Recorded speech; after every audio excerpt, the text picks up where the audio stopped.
कासगंज के चंदन गुप्ता हत्याकांड में एक नया खुलासा हुआ है।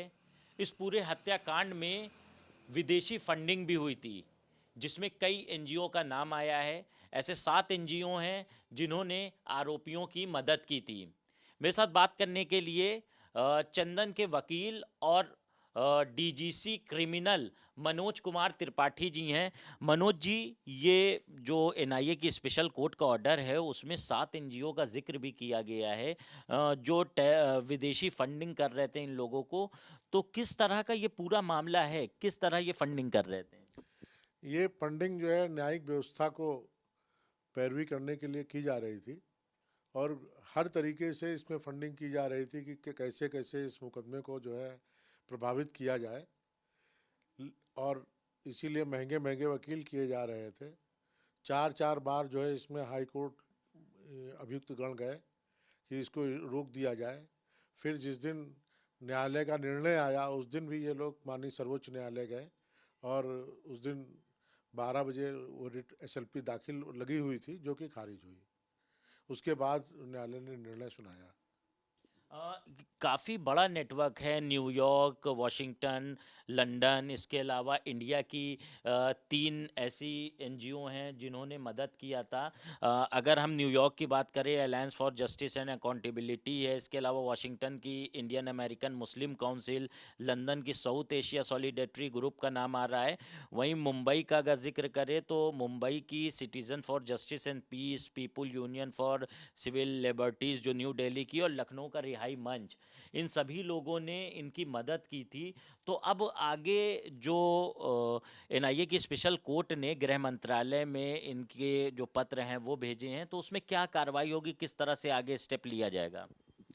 देखिए ये जो माननीय गृह मंत्री हैं और जो एनआईए की कोर्ट द्वारा जो भेजा गया है, ये एनआईए एक अलग संस्था है। एनआईए द्वारा इस पर अपना निर्णय लिया जाएगा और ये बहुत ही गंभीर विषय है जिस पर जांच की जा रही है।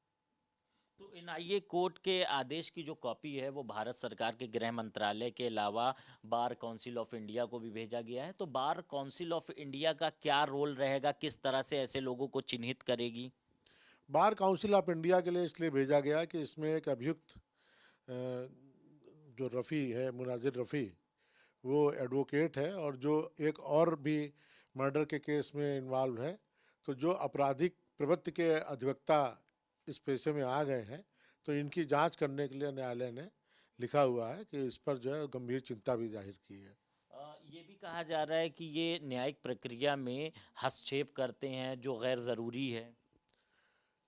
अब न्यायिक प्रक्रिया में हस्तक्षेप, भाई अभियुक्त है तो अभियुक्त तो अपने बचने के लिए करेगा, लेकिन चूँकि हमारी जुडिशरी बहुत सख्त है और हम लोग सरकारी एडवोकेट हैं, अभियोजन को भी जो है प्रभावित करने का प्रयास किया जाता है, लेकिन हम लोग सजग हैं इन सब चीज़ों में और अपने तरफ से जैसे भी बन पड़ता सही पैरवी करके निर्णय कराया, जो जैसा कि आपने भी देखा भी।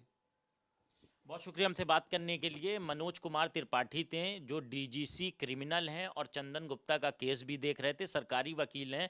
इनका कहना है जिस तरह से ये पूरा प्रकरण है फंडिंग का, उसमें बार काउंसिल ऑफ इंडिया भी जांच करेगी। इसके अलावा गृह मंत्रालय को जो एनआईए की स्पेशल कोर्ट ने कॉपी भेजी है उसमें भी गृह मंत्रालय को तमाम चीज़ों को देखना होगा। फिलहाल इस पूरे मामले में 7 ऐसे एनजीओ का नाम आया है जो देश और विदेश से इन आरोपियों की मदद कर रहे थे। जो केस था उसमें कहीं ना कहीं पैरवी के लिए मोटा पैसा दिया जा रहा था।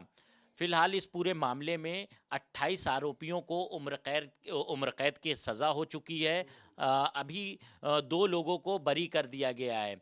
अब देखना ये होगा ज- अब देखना ये होगा कि आगे क्या प्रक्रिया होगी, क्योंकि जो डीजीसी मनोज त्रिपाठी हैं उनका कहना है जो 2 लोग बरी हुए हैं उनके खिलाफ भी आगे वो पैरवी करेंगे और इनको भी सज़ा दिलाने की पूरी कोशिश करेंगे। कैमरा पर्सन रोहित गुप्ता के साथ कफीलुर रहमान, भारत समाचार, लखनऊ।